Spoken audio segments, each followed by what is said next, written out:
We are live. It's official. Welcome, Tim. I'm so excited. I know we're going to have people tuning in and plugging in, but we're just super excited to have you and welcome you to have another real talk conversation, especially around Latinx teachers in the South. It's gonna get real. So as y'all are jumping in here into watching this live video, please feel free to drop a hello. Would love to know who's here. And also special welcome to our students too that are tuning in. We have a lot of discussion happening kind of offline too. So if you have questions, please come through and bring them. So we're really excited. But to start off, we're gonna actually start off with introductions and just introduce ourselves. And then we'll talk a little bit more about our work, and then we'll get into the conversation today around Latinx educators in the South and opportunities and also challenges in that way. So I can start us off and throw it over to you, Dr. Monreal. Bueno, So, all right, go for it. So a little bit about me, y'all. You'll know me a little bit, so I'll keep it brief. But my name is Elaine Townsend Uten. I was born in Peru, but raised in the South. And this conversation today, I'll tie in my intro with this, but it's very near and dear to my heart because I come from a long line of educators on both sides of my family. And so especially on my mom's side, just having a lot of my aunts, my mis tias, and same with my mom also being educators too. So when I was trying to figure out what I wanted to do with my life and what I wanted to major in, since I was very young, I've always felt this calling to be an educator. And I think that's also reflective of being the oldest of 6 kids, already born into like a teaching role. But also, this is actually a really funny story. I haven't really told this story, but when I was in 1st grade, the teacher that I had used to delegate grading to us. And there was something about the red pen that was just so intriguing to me. And I was like, the power to grade. Oh my gosh. And anyways, that was now being an educator, I'm like, that is my least favorite part of teaching at all. But it was so funny that's what was like, ooh, this is so fun. We get to grade. And now I'm like, no, but that really sparked a lot of interest in education. But when I was applying to college and trying to figure out what the major was going to be, there was a lot of resistance, I will say, even from my mom on pursuing education, just because I had a scholarship to essentially pursue a lot of different fields. And the fact that I wanted to do that for education, my mom was like, wait, but you have all these other opportunities. So it was hard because that was her. She had also, it's not a glamorous path, right? The pay is challenging. I think that was part of why she was kind of pushing me in a different direction, but it always came back to education for me. So being able to be a first gen, go to UNC, have an opportunity to participate in other educational initiatives, especially for Latinx students, it just continued to solidify, this is where I want to be, this is what I want to do. So I ended up changing my major to middle grades education, and that was that's what I studied in undergrad, and headed off, taught for 2 years in South Korea, taught English there, taught through the Fulbright program, came back, got my master's in education. It just kept going. I was like, this is the field. I'm gonna figure out what I'm gonna do here, but this is the field and this is where I want to be. And so I got that at Harvard Graduate School of Education in Technology Innovation Education. So everything has just come back to this field. And part of where I'm really excited about this conversation is to just unpack what the experience is like, and also talk about issues with the pipeline, talk about issues that we're experiencing once we get into the space too, because that has been also a key part of my own experience. So that's a little bit about me in a nutshell, but I'm going to turn it over to you, Tim, and I'm so excited for our audience to get to know you better. Wow, I'm just so excited to be here. Gracias por invitarme. And, I feel like that clip in Selena right now, where she's like, me siento muy excited, right? Like, I'm just like really excited to share this space with, honestly, people that I have a lot of admiration for in the organization who's done so much for the gente in the South. So, much love. My name is Dr. Tim Monreal. I am currently coming to you from Bakersfield, California. If you need to look that up, please do. But it's also the traditional land of the Yokut people, to acknowledge indigenous land as well. A little bit about me. Whew, let's see here. Well, first of all, Elaine and I have so many similarities, but I'm the eldest of nine, también. So, we come from big families, and maybe the teaching thing was always in us and we didn't know. But I grew up in California, in Madera. And, most people say, oh, you're from California, you're from Los Angeles, you're from San Francisco, like the beaches, all of that stuff. But not at all. Like, I am from the central part of the state, the Central Valley, which is agricultural, right? They call it the breadbasket, the world. And I have a Mexican father and a white mother. We grew up very working class, and that's where I spent my summers, was working in the fields, working in packing sheds, trying to contribute to the family, contribute to my education, etc. Um, I went to college. That's when I got in touch with history and Chicano studies, and also then education and the injustices of education. Um, and so that's what made my path go to teaching. I fell in love with teaching. I was a middle school teacher for 10 plus years. When the time came to do the PhD, somehow I got to South Carolina. I never obviously thought I'd be there. I went there to study culturally responsive pedagogy. And then I was like, yo, nobody told me that there was all of these Latinx communities in the South, right? These beautiful, right? Our beautiful gente is here as well. And, I instantly kind of changed what I was studying, and changed paths to really look at, what's going on, especially in terms of Latinx education in the South. And so that's just like the shortest picture of me here. I'm now an assistant professor at CSU Bakersfield. And honestly, the spaces of Central California, the rurality of it, the whiteness of it, is not that different from many of the spaces in the South. So, my congressman right now is Kevin McCarthy, to give you an idea of where we're at. So, anyways, that's me. Wow. Thank you, Tim. And remember when we first met, all the connections were like, wait a minute, what? Like it was so refreshing to meet you and also to learn about kind of how you've been just deepening the work around these issues too. And I'm just so excited to get into your research too. And today's conversation is going to get juicy. And already I see people popping up in the chat. So welcome everybody. Hello to you as well. We're so excited and also really want to encourage y'all to come through with questions, because we are going to try to bring things into this conversation as well and weave in your questions or your thoughts into this conversation. So Tim, you kind of set me up really well to also talk about Latinx Ed a little bit more formally too, because we're in the business of investing in Latinx students, families, educators to expand educational equity and opportunity here in North Carolina. And the vision is, of course, the South and beyond as well.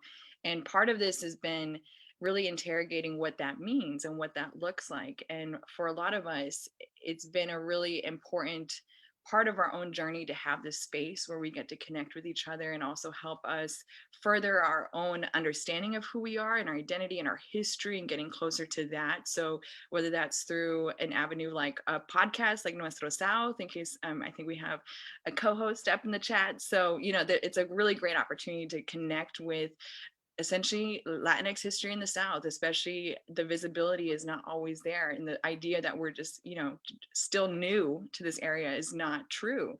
And so being able to unpack that history and have access to that, that's part of what we do at Latinx Ed and be able to support that connection. We also do that through one of our programs, our first flagship program, our Somos Carolina program, where we're connecting middle school and high school students to that history as well and helping them also develop and further and very much further, and also we're helping nurture their Latinx identity and from their respective culture as well. And then thinking about how do we take the strengths from that identity and who we are in our culture and then manifest that into our roles as leaders and learners in our community. And part of that is also talking about pipelines too, especially for who is facilitating these conversations, who are also having a seat at the table in the sense of even being the educator too, or being in that position of teaching. And then we're also getting into issues of leadership too, of like where we're challenging why those gaps are there. And so what bringing in your research and bringing in you, Tim, too, is just, it's so timely. It's so, especially for a lot of the initiatives that are popping up too, of thinking about issues of representation. And I think part of what we want to do today is also challenge how people do the work too, and how they think about the long-term vision as well. But I want to turn over to you. So that's a little bit about Latinx Ed. If you're interested in our work, you definitely hit us up. Our website, sign up to our mailing list. I mean, there's all these ways to get connected and also join the movement. So thank you in advance. If that is you and you're interested in joining, come to the La Familia. You know, we're ready. So turning it over to you, Tim, who also, just shout out to you. Thank you so much for supporting our work, because you've been just such a great support for us too in so many ways. So just excited for people to learn a little bit more about what you're up to too, and the research that you've been doing and that you've done. Yeah, you know, first of all, I know I've said this already, but you know, so much good goes on from and as a result of Latinx Ed. So, yeah, please support if you're a first time, you know, cafecito, you know, viewer, right? So Look at this coffee cup. I'm like, yeah, it's a échale ganas, right? So that is, I think my sister is actually, I think she gave that to me. I think she's actually watching. She's a big supporter of me as well. But and when you have eight brothers and sisters, right? Like you know, they show up, you know, good and bad sometimes. All of it.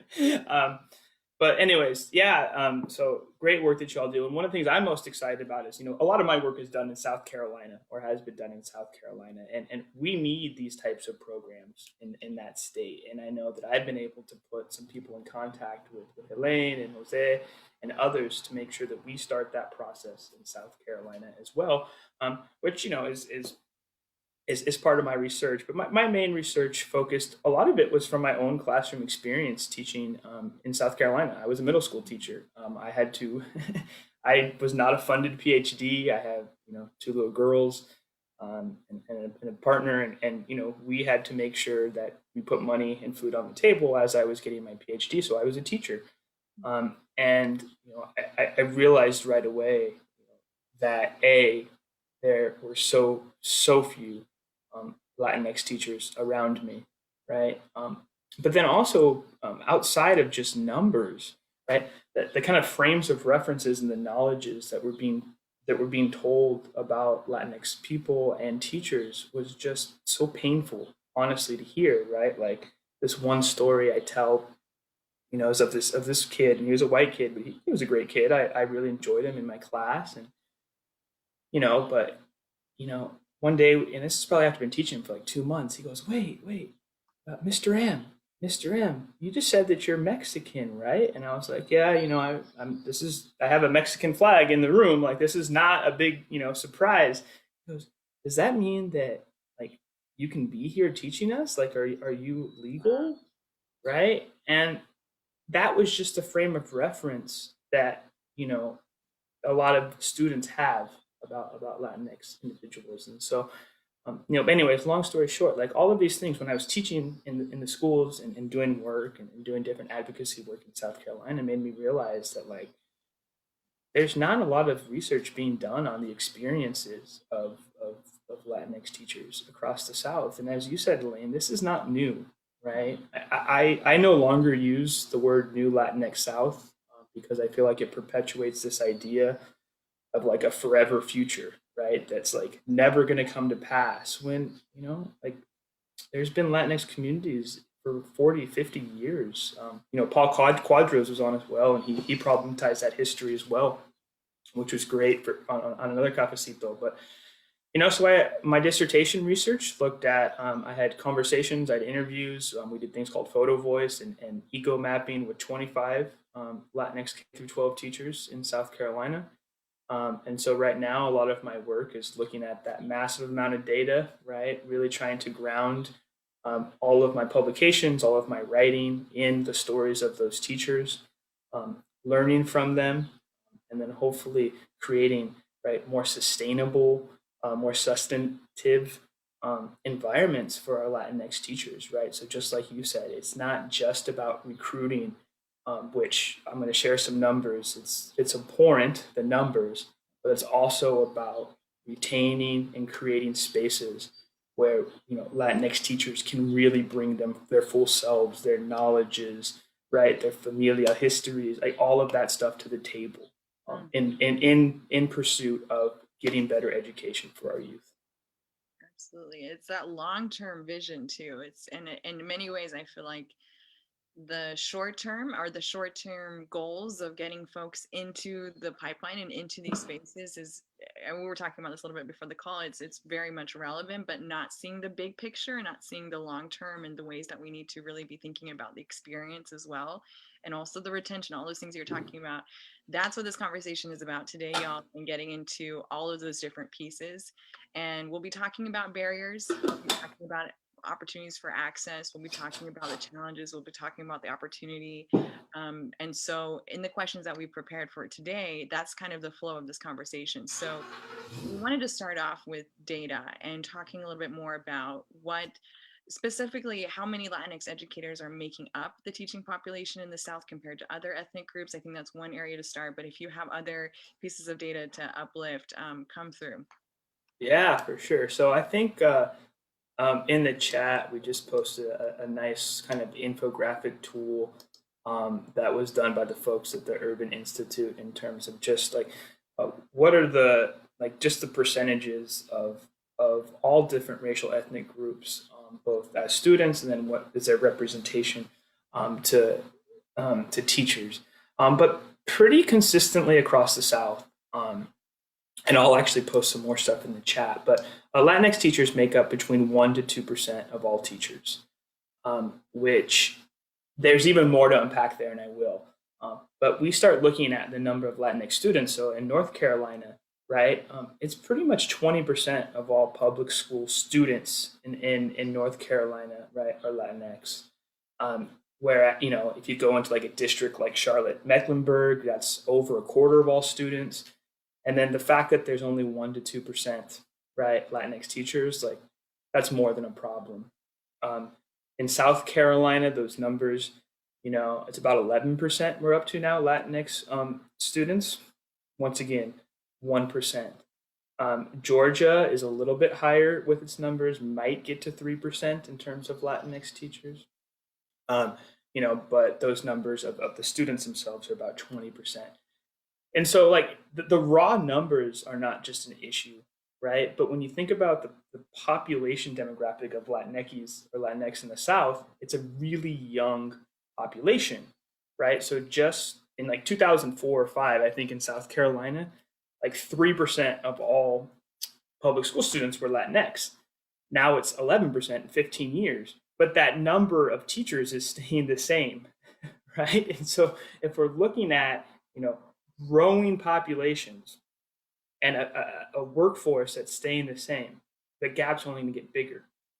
Another issue that happens across the South, in North and South Carolina, I'm aware of this, is that many of those Latinx teachers are quote unquote international teachers, which means they're here on specialized visas, J1 visas, which pretty much contains their time that they're able to teach here between 3 to 5 years, right? And so that's not a sustainable pipeline either, right? And we can talk about how representation gets mixed up in this as well, because then a lot of times those international teachers can only teach certain subjects, Spanish or ESOL, etc. Um, so kind of that's just like the overall picture, right? It's painfully low, and unless we have some interventions, that gap is only going to get bigger and bigger.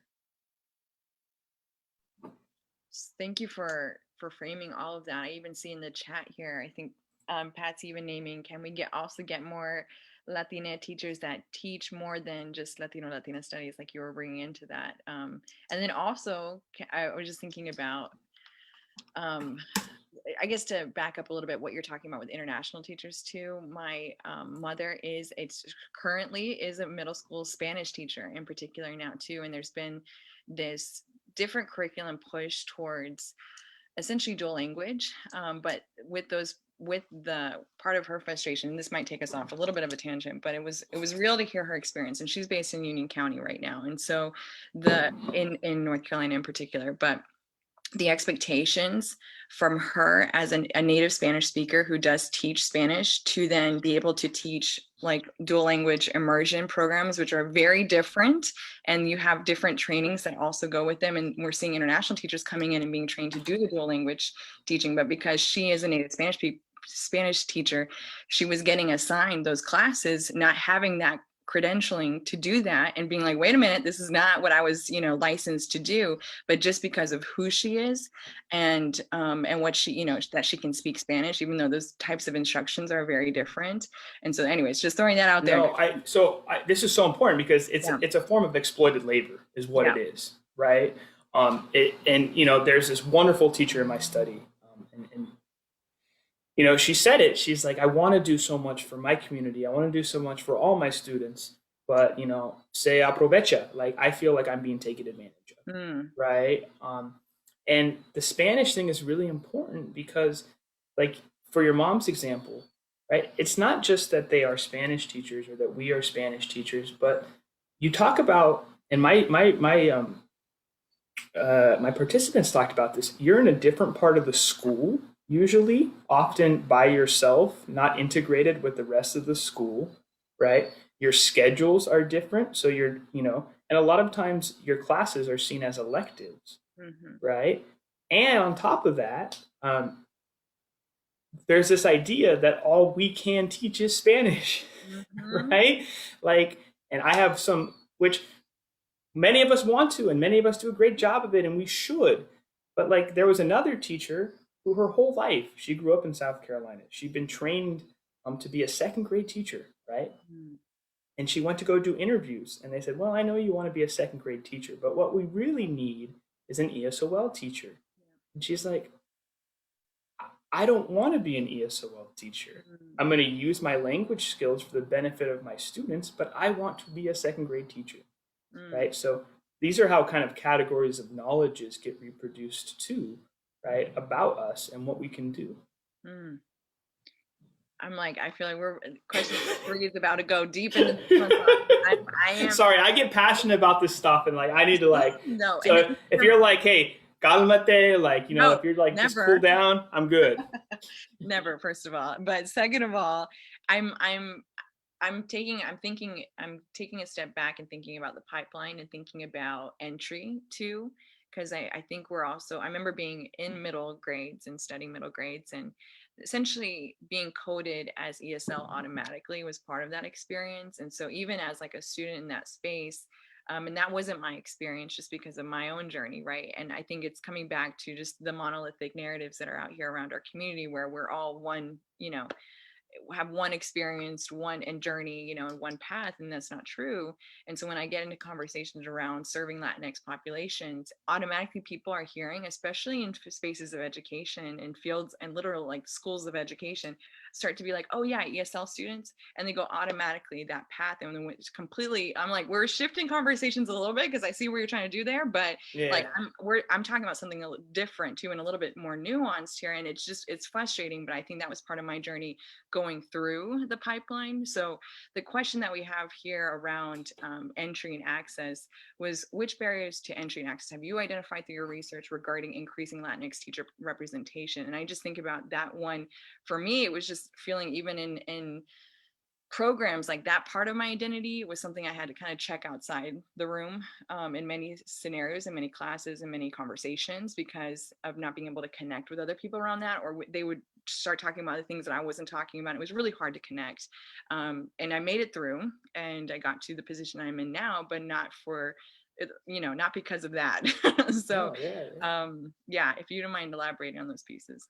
Yeah, no, such great conversations, and thanks for sharing so much, about you and your story too, Elaine.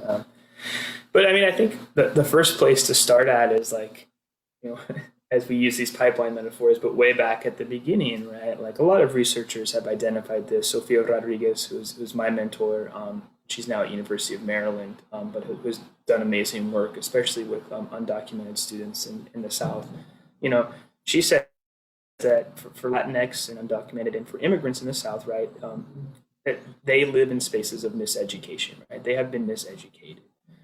There are educational injustices that are affecting our students of color across the South. right? And we have to start there, right? Because like what you're saying, right? If you are not given the resources and the opportunities to succeed in elementary and middle school, then we're never going to get to those opportunities later on, right? And so, that's part of the reason why I really challenge these new Latinx frames, because it continues to be an excuse for not providing the resources, the funding, the programs for folks that are not new, that are here, that are part of the Southern fabric, right? That are making up our communities. So we have to start there, obviously. Um, but also, like, there hasn't been sustained effort. I cannot speak as much to those kind of more institutional efforts in North Carolina. I know that I'm hearing whispers of UNC, the School of Education, trying to change that.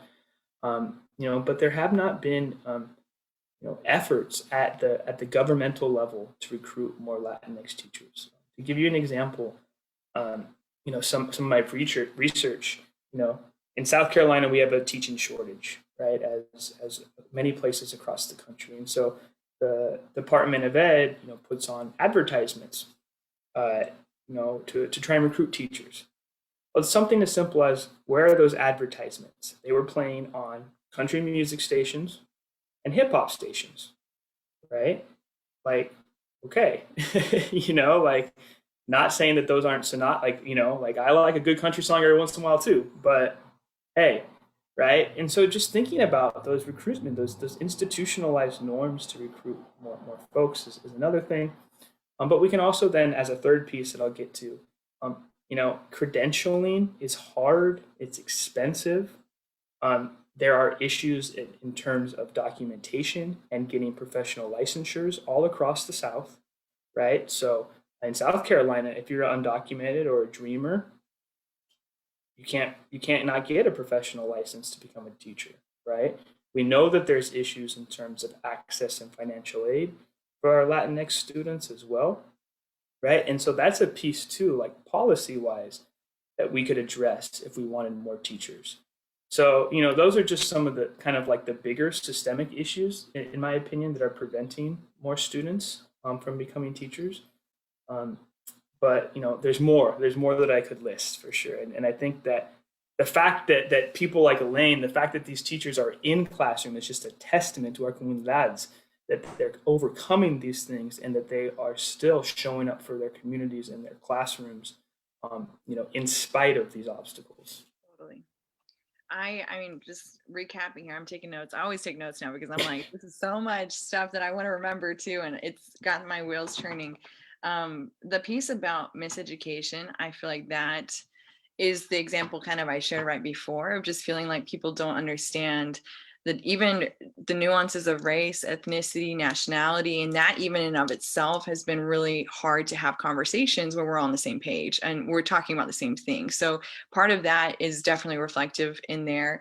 Thinking about sustained efforts too, thankfully in North Carolina too, there has been more momentum around this, especially with the Drive Task Force. Even we're talking about the School of Ed has also been investing in opportunities to really think about that pipeline and really intentionally recruit.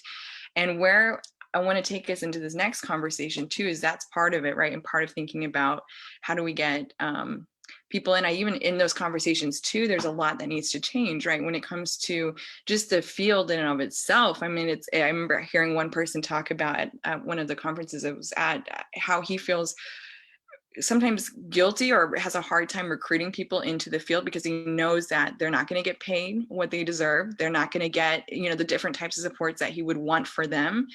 And so it's hard to be in a field where it's like a act of service, like a service, and it is, but you know what I'm saying? It's not respected. And I think I really felt that when I went to South Korea and I was teaching there, where it's such a revered position and the retention is wildly different and people are, essentially it's just completely different. And it felt so respected as an educator, felt, I got paid right, all of these things. And then to come back, it was hard. It was hard to be like, okay, we're returning, to a space, but still having that passion And being a field in many ways, especially for people of color, that is fueled by passion too, and just the care and concern for our community is part of why we're here and what we're doing and trying to change that reality. So we're kind of shifting into experience, which is the next question, thinking about once you're there, once you've made it through the pipeline to become an educator, you maybe hopefully are in the space or in the classroom. What are some of the overarching themes regarding Latinx educator experiences that you've noticed once they get into the classroom? And what were those stories that you were hearing about the experiences once they were in those positions? Yeah, so thank you so much. I think that there's so much there, right? Like there's just so much there, and whew, because you're right. Like we need to treat all teachers with more respect if we want to continue and recruit and retain the best and the brightest, right? Bar none, right? Period. A full stop. Um, and I think that yeah, like looking at teaching as solely a service field, especially because it's so gendered, is a major issue. It's something that we need to change, right? Those aren't accidents. Um, and so, I think as we're thinking about some of the stories and other things that I'll share, like that's a big part of it too. Um, in terms of like once teachers are in the classroom, there's so much, right? It's I'm gonna try my best to distill it into some kind of takeaway points. But I wrote a 400-page plus dissertation on this, so that's how passionate I get, and other publications and other things come in, and I haven't said this, but if you have any questions, please reach out to me. If I can be of any help, please reach out to me. I'll throw my email and stuff in the chat. But since I've been talking about all of these challenges, I really want to kind of ground at least a little bit of this next conversation and yes, the challenges that are ongoing, but also like why it's so important, right? What are some of these experiences? And so I want to share just a few stories, but one of my participants, she identifies as Afro-Latina. She works in the southern part of South Carolina, and she just said like how important it was for her students to see somebody in her like just in her role, right, up in the classroom. And also like this ability, a lot of my participants said this, that they're able to see their students generally, but their students of color in particularly differently than other educators, particularly different than white educators, right? They see their students with potential. They see their students, right, as being unfinished, as having open trajectories, and they build these relationships of love and cariño with their students, right? Of course, not all of them do, but this was something that my participants shared was super important, was that their relationships with colleagues were not very good. They often felt that their colleagues treated them with hostility, treated them, viewed them as less than, but it was the students that grounded their work. And so that one, Belinda, who I was telling you about, who works in South Carolina, she shared a bunch of pictures of notes that her students had made for her, high school students had made for her. And so I'm going to read one, and it says, "Dear Miss," and I'm not going to say her last name, but she said, "You taught me how to love myself. You showed me how to build my confidence. And most importantly, you made me who I am today. And I love you for that." Right? And so it's like these really deep connections into which some of my participants were able to draw on their own experience, being racialized in the South, being an immigrant, heck, even being a Latinx individual who doesn't speak Spanish, right? Like there's all of these different experiences that they were able to connect with their students with.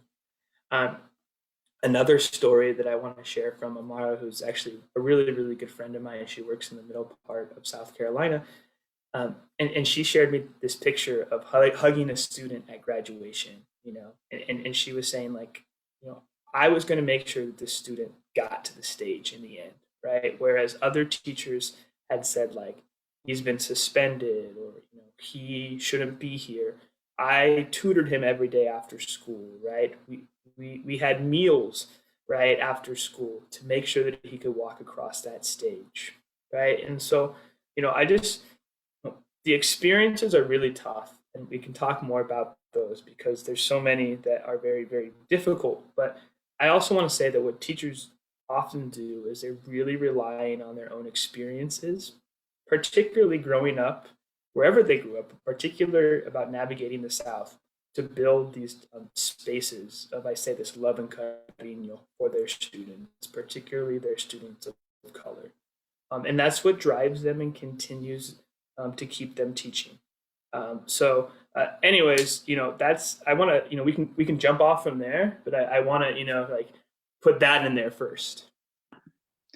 That is so powerful. I was thinking about our Somos Carolina program, where the first time we hosted it in 2019, the majority of the instructors were Latinx identifying. And so when the students, and it was a 3-week experience, and after they finished the experience, and the journey was talking about Latinidad, about history, about culture, about traditions, they were doing their own critical reflection on their own families, their own journeys, really having critical conversations around even words like immigrant.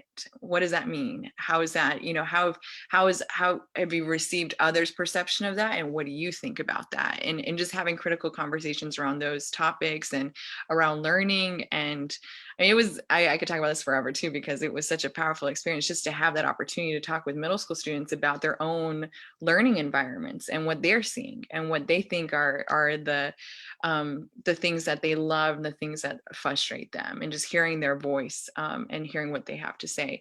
And at the end of this 3-week experience, and having one of the biggest pieces in taking away was the relationships they had with those instructors, and that feeling like that was, they felt understood, they felt heard, they felt seen, and they're like, wait a minute, can this be like the whole school year? That was one of the big pieces. They're like, can this be school? Because this did, and in some ways the language that we were all saying, this doesn't feel like school. And so then it's like, let's unpack that. What does school feel like? And that kept, bringing up even more pieces, and also ways that they felt harmed in school, to the point of they're not wanting to go to school, but having someone there in their corner that could understand them, that could speak with their family when their family came to the parent night, that could engage with, their community too. And just the connectedness that felt there was part of shout out to Berenice, who was one of our, essentially she was pulling a lot of the data from focus groups or from surveys and stuff like that, and trying to see and what was, what the impact was showing. And a lot of that came back to values of familismo, and how important that was to students' journeys, and feeling like this was a family, and feeling like that's what they were getting in the classroom setting and in the learning environment. But part of that was coming back to because who was leading and who was in a position of leadership in that space, and that being someone that they felt like they could relate to, and felt seen, heard by, and could have those nuanced conversations because they had their own lived experiences. Back to what you're saying there. So I'm just connecting with a lot of what you're saying here about the opportunities that exist when this is a possibility, and when teachers also have, and maybe this is where maybe we're going this way too, but when teachers have the possibility, the opportunity to be their true authentic selves as well, like when they actually get to show up and have the real talk conversations that they are capable of having, rather than feeling like they have to teach under a different gaze, if that makes any sense. So I don't know if you could start unpacking that one, because there's a lot there. Oh, you just said different gaze. That's a good one right there, right? Like, like, um, but yeah, no, I just to kind of get on that, on the last point, right? And then maybe we can unpack the gaze part, because I think that's important, Yeah, let's do and it. interesting. But yeah, right. I think one of the reasons why we build such relationships with each other, students, and teachers, is because, as you said, a lot of the other relationships are so poor, right? And so we have to rely on each other, right? And that was the other piece, right? That was kind of the finding.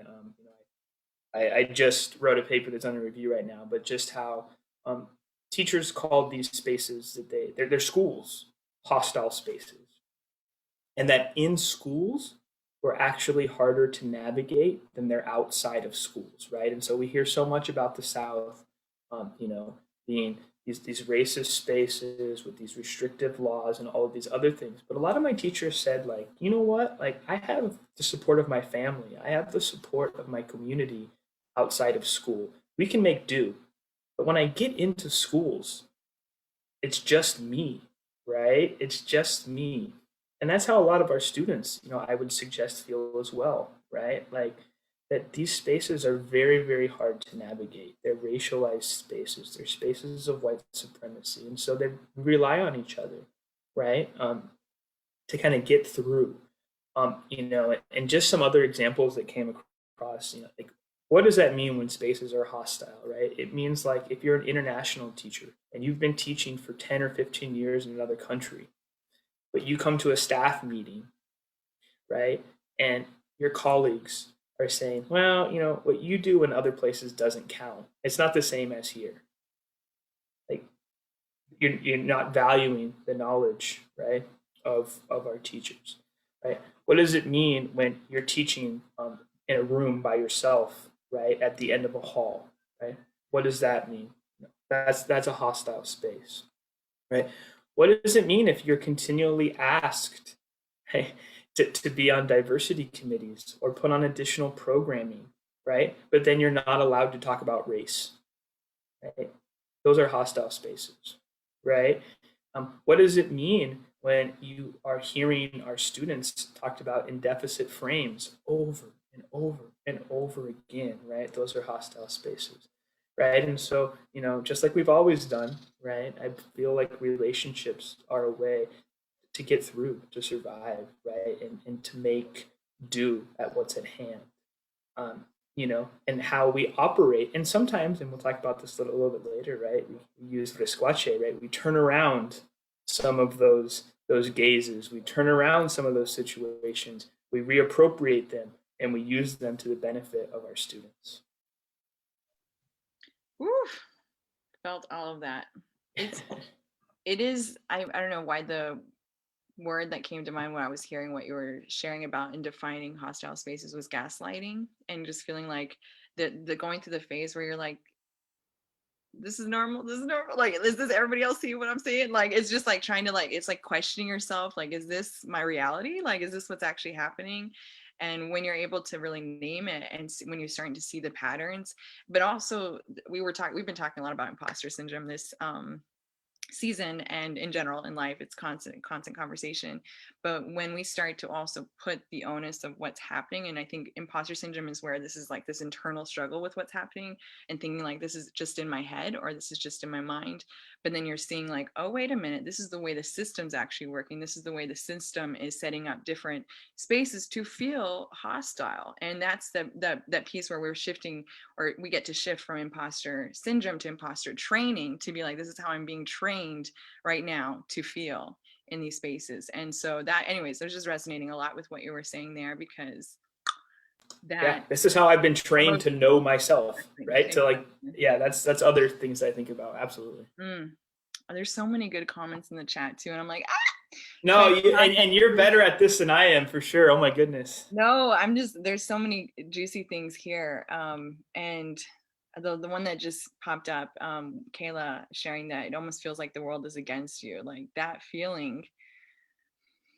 It's like that one that makes you want to take a deep breath, because I know a lot of us have felt that, being in these spaces, and it gets into even talking about issues of retention. I know we were talking a little bit about that, but how long can you last if Well, that's how you feel? yeah. And I mean, those are like like to the T words that so many of my participants have said. And even just like people I've been around in schools that weren't participants, right? They're like, this is my passion. This is my motivation, right? To make things better for our comunidades, for the gente, for etc. But like, at what cost for me, right? Is this sustainable, Yeah. right? And those are real questions to ask as well. I see Jasmine dropping a quote from Bell Hooks. There you go. Now we're getting it. The best learning spaces are when both the students and teachers grow together and feel empowered. That piece of like thinking, and we've been thinking about co-creation too, but when one side of the, I don't know, and when I think about the state of the teacher and how we're always, we're on and showing up and trying to show up for other people, but when we're not being able to be filled ourselves and feeling like we have our own healing going on in these spaces or have that opportunity to breathe, it is very hard to feel like we're growing together or feeling empowered. It's like a lot of giving, if that makes any sense. Well, yeah, it's a lot of giving and it's fighting, right? Right? Like, I Bettina Love, who and I'll put this in the chat as well. But Bettina Love, okay, yeah, right. Who Oh, writes, Bettina, yes. we want to do more than survive, Mm-hmm. right? Latinx educators should be able to do more than survive, Yes. right? And the thing is that there's such that's the thing, right? Like all of these participants, not all, like they're brilliant educators, they're beautiful people, just like the students that are in front of us, right? But do you have those chances, right, to express that brilliance, that beauty, that love? If you're always right on the fringes of falling apart, right, and that's the tough part about it. 100%.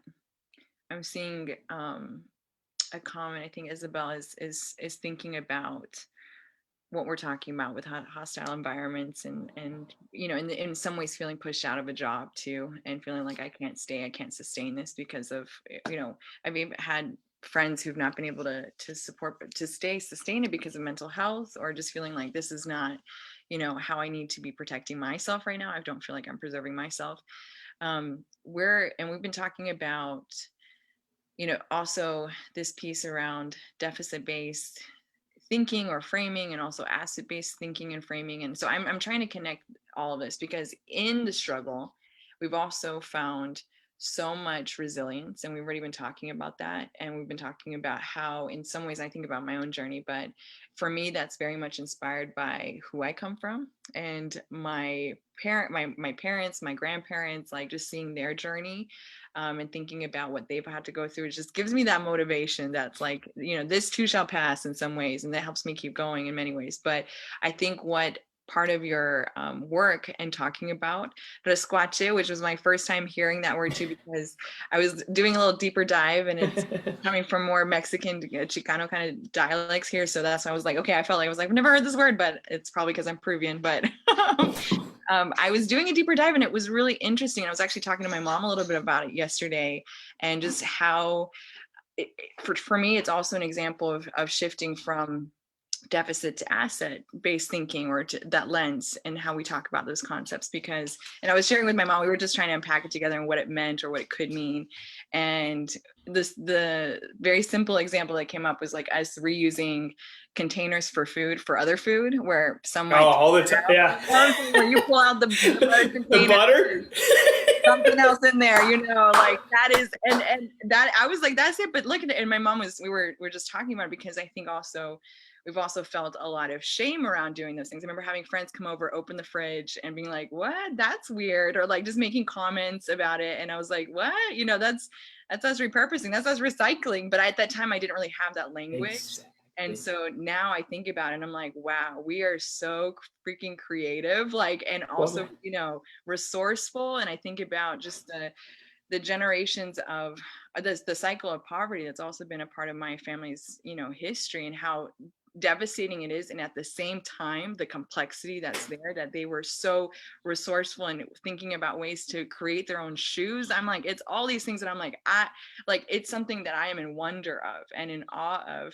And at the same time, recognize how folks have also very much so belittled it or like put it down. And so if you don't mind unpacking that, I know that's also maybe a new word for some of the audience members here that haven't read that piece yet. So if you don't mind breaking that down and also tying it into the movements that are also happening in the South.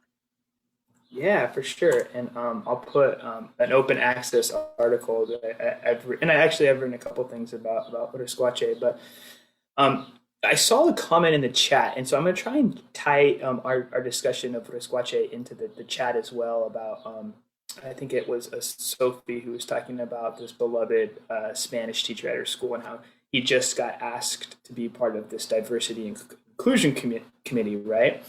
And the idea is that, right, I'm sure that there's a very particular way that diversity and inclusion is going to be the narrative of that, right?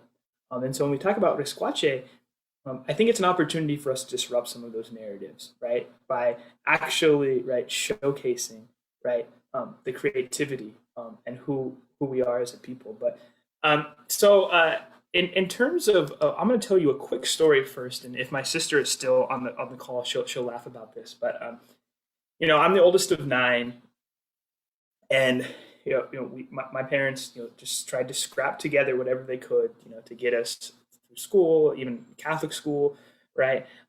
And so my dad never really had a car, right? He never, because he just that was an expense that was too much, but he would show up once or twice a month with this brand new car, and would have all of the green like price tags like on the like on the window, and it would have all the warranty information on the sides. And he would be like, my buddies are just letting me drive around this used car for a couple weeks, and so it will be a place for us to get around. And like you said, Elaine, it was so embarrassing for us as kids to be like, but why is your family like continually to drop you off in like this car that was off the used sale, off the used car lot, right? But that was it. That's how we made do, right? That was this idea of just finding a way, right? And the nice thing about what I call movidas de resquache um, is that they're improvisational movidas, right? They're moves that are born out of really marginalized kind of situations, but they become sources of pride, and that's the key, right? Is we're sharing these stories about how we're growing up. We're really ashamed, right, of some of these things our families did to survive. But how can we maybe shift that to think about how of these brilliances, these creativities, right? One of the things that comes to mind, and this is a more of a Chicano thing, but like lowriders, right? Like lowriders, lowriding culture, right? Those are things that were born right out of making do, but now it's a source of pride, right? Beautiful art even across the South, right? Like of La Virgin, like like just in front of Mexican restaurants or in front of even families' houses. Like these are things that growing up would be like, oh my gosh, like I can't believe that we're doing that. But let's repurpose those and let's say, hey, this is a source of pride for our communities. And I think that teachers showing their own movidas de resguache, right, the things that they're doing to kind of fight back and to make do within these systems that marginalize them, right? I think that's a wonderful spot to start from, right? So that our students can see, hey, you know what? They're doing some of the things that we do, right? They're trying to find these little cracks in the system, right? These little opportunities, flip them on their head, right? And present opportunity and beauty out of really crappy situations, right? And make that a norm, right?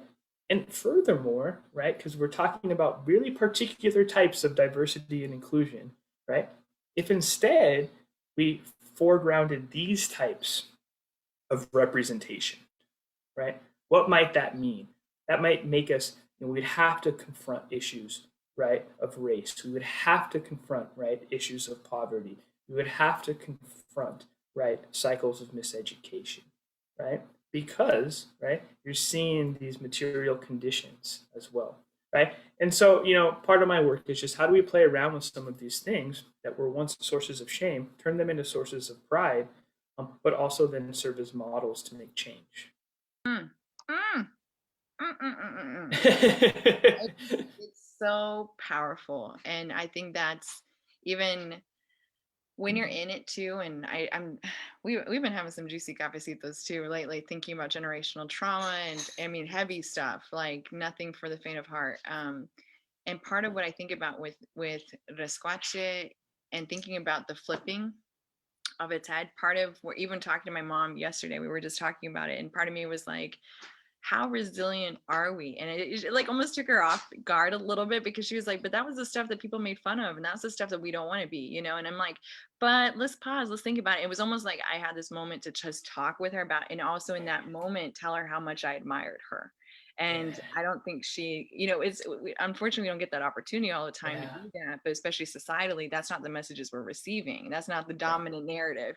This is, and so Right. when you're saying confronting and disrupting and being able to have those conversations in spaces that, and I just, we're in higher education, right? So even thinking about that as having an opportunity to talk about that, even there, it feels like such a nuanced experience. I'm like, this is, if this is how we were framing these conversations, it feels like it would be a different experience. It would be a different type of conversation. It'd be a different type of authenticity, even showing up and being like, let's talk, let's have the real Yeah. talk Yeah. about. And there's just two quick things about that. Like, first of all, some of my most powerful moments, in higher education, have Mm, come from discussing presquachismo right. with students, and then having them go back, right, to their families and Mm, say, "Oh my gosh, this was this moment where we could talk about the things that we did to survive," right? Like, I was giving a talk, and one of my students said, "Wait, is this Grandpa's chonies? Right? Is this abuelos chonies? Like, when they're all old, we use them as rags, right?" And she's like, "When I made that connection, I went home and I told my mom, and we laughed for hours." And it was just like, it's pride, right? At the resiliency. Pero at the same time, and actually, NPR is doing a podcast right now called La Brega, which kind of talks about the Puerto Rican experience of some of these things as well. How do we take ownership of this and pride from this, but still push back and say, why? What are the systemic issues that make us continue to survive? Right? Like, it can be a tension, right? To have pride for surviving and turning beauty from that survival. But yo, I want to still live in a world where we don't have to always be surviving. Don't always have to be hustling. yeah. You brought up Bettina Love, and one of my favorite phrases, that freedom dreaming, that's the introduction I had to freedom dreaming. And it's kind of changed how I think about life. It's also such a challenge to imagine a world without systems of oppression, essentially, like what that could actually look like. But having that vision and trying to, and doing the work to try to imagine it, it's strenuous. I think sometimes we have like dreams, like they're nice, they're fluffy. I'm like, these dreams are like rigorous. They're they're intense. It is an arduous journey because it's a lot of unlearning and a lot of undoing, so that you can then see a brighter future, in a future that is, especially when we talk about equity or equitable. It's part of that journey. And so I guess the last question here is kind of like the $50 million question for you. um but it's probably a freedom dreaming exercise. But as folks, especially I think about the students in this space, that are going to do huge things for our community and in their fields, and maybe we even have some educators or people that are in leadership positions too, that are also trying to work on cultivating Latinx educators, especially in the South. What are some things that you want to encourage people to keep in mind and to think of critically, perhaps things that are not maybe common in these conversations that should be?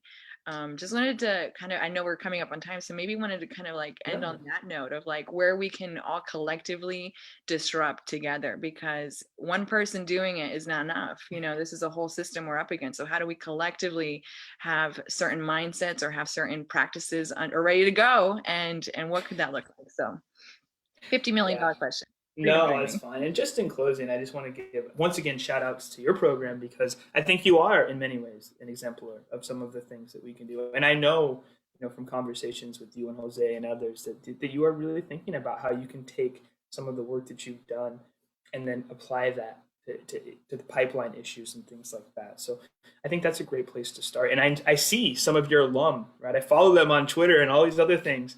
And that reminds me that I should probably put my own stuff on there as well. But so you're doing big things, right? And that's important. What are some of the things that I would say? So I think first of all, like, I'm trying to type and chat on the same time, but like, representation is so important, but it is the start. It is not the end, right? We really need to think about what is the end point of that representation? If the end point of representation is simply to meet a quota, if it's simply to say that we're raising numbers, all teachers of colors get turned into is what I've said before is an object. They become an object of diversity, right? Somebody that can, right, teach dual immersion, somebody that can translate, somebody that can set up, right, a celebration, right? Somebody that can serve on the DEI committee, but whose experiences aren't really valued, right? And for schools and districts, if you're listening, or even if you're in the, like, think very carefully about the expectations and the frames of knowledges that you have for your Latinx teachers. Think about where they're located physically in your spaces, right? Think about how the classes they teach, how they're located in the school schedule, right? Think about the opportunities that you, right, give them to share. Are you only asking them to share their immigration story, right? Or are you asking them to share, right, the critical conversations, right? The disruptions of white supremacy, right? And so I think in terms of, that's my answer, right?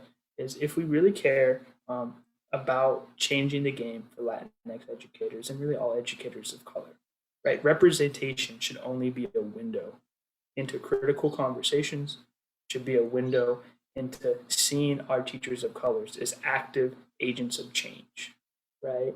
And ultimately as political, activists in a way, which is a really, really tough ask for obviously school districts and even, teacher education programs.